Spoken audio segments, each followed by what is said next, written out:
age, resetting the Middle East, building a new one, ushering, and I'm not saying Trump's doing this, but ushering in the Antichrist, bringing in the end of times, or at least the appearance of it. It's very real in my scholarly view, but the point is they're even bringing it on like the appearance of it. Notice today there was a big article in the Drudge Report, which is all compromised, owned by radical leftist cucks. It's basically fake news, but one of the big articles today was missile fragments hit the Temple Mount. So again, the Temple Mount is being messed with. Man, it's obvious to me, and I'm a Trump guy, but I'm very sad right now. Obviously, Charlie Kirk was starting to find out that it was going that way. He was not into this war at all. He was at the end of the day, every major thing that he pushed was he was a kiss ass to Donald Trump big time. But I mean, his other side was Jesus Christ, and it was very strong. He was a very strong man for God, and he would have been a great president. I see it all coming now. I just don't know how it's going to play out, but it doesn't end well for Christians, that's for sure. It's scary. Anyway, I think Trump's been compromised. I think they showed him the JFK tapes or something. I don't know. Islamic mosque is being messed with shrapnel, and all the holy sites of Jesus and the Wailing Wall and the Jews and all of that. So like, again, they're playing into this biblical freak show prophecy. And the whole reason is you want to get neocons, right? Which is like most of the Republican right. You kind of want them all on board as you transition them to this new socialism, UBI, fakeness, stablecoin thing. You kind of draw them in, right? A wolf puts a mask on, right? Like a sheep. Oh, he's a nice guy. He's cloaked. Just like Satan is basically an inverse of light, right? He looks like the good guy. He's good looking and handsome and talented, and he can strut and he entertain. He's sexy. Everyone loves him, and no one assumes he's actually the Antichrist or Satan himself. And so they're really gearing up neocons.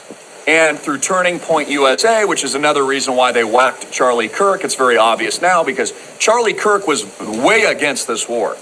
Charlie Kirk could have been the next president of the United States, like a JFK type figure. He could have literally won. He was that charismatic. He was tall. He was good looking. He was knowledgeable. He was talented. He was a great orator. All these things. And so the neocon right had to make sure they exited Kirk out before their pre-planned war. Are you seeing that now, how it's even more obvious who whacked Charlie Kirk? It's very, very obvious. I mean, we honestly have to give some kudos here and credit to Candace Owens because she's never wavered on this. But now it all makes sense because we see how the neocons, the wolves, the blood lust, ravenous Lindsey Graham's just gurgling, BLOOD, just loving these wars, just loving the destruction, loving the loss of human life. And all of this, so we're coming into this biblical, radicalized prophecy. Now, it's also a goal of the elites to hyperinflate everything into an affordability crisis. The reason is they want to stoke a civil war. They want to stoke people panicking and fighting each other in the streets. What the elites love is Republican and Democrats coming for each other's throats. And the more they create that demonic atmosphere, the more Republicans hate Democrats, the more Democrats hate Republicans, the better. The more riots in the streets, God forbid, that the elites can basically light the match towards. Like we saw with BLM, that was what they wanted, right? I mean, again, it was the lockdowns and they wanted some kind of catharsis moment.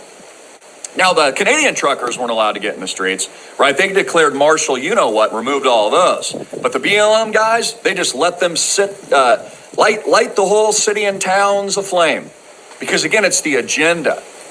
Now, on the plus side, on the good news here, and we'll talk about the supply shocks here in a minute, I'm noticing that a lot of people that bought the con of the fake selection now are finally admitting to themselves, well, wait a minute, like Trump said this, he's done the opposite. He didn't hold any of his promises. He said no foreign wars. Now there's foreign wars.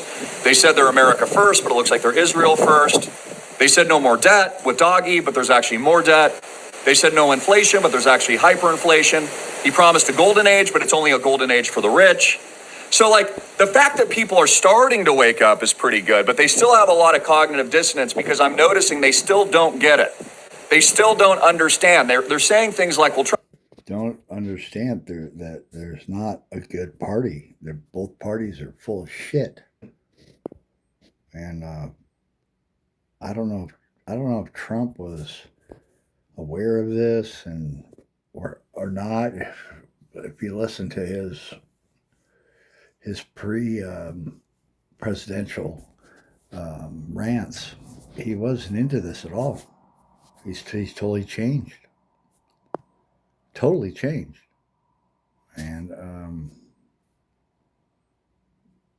I think he's been compromised. But anyway.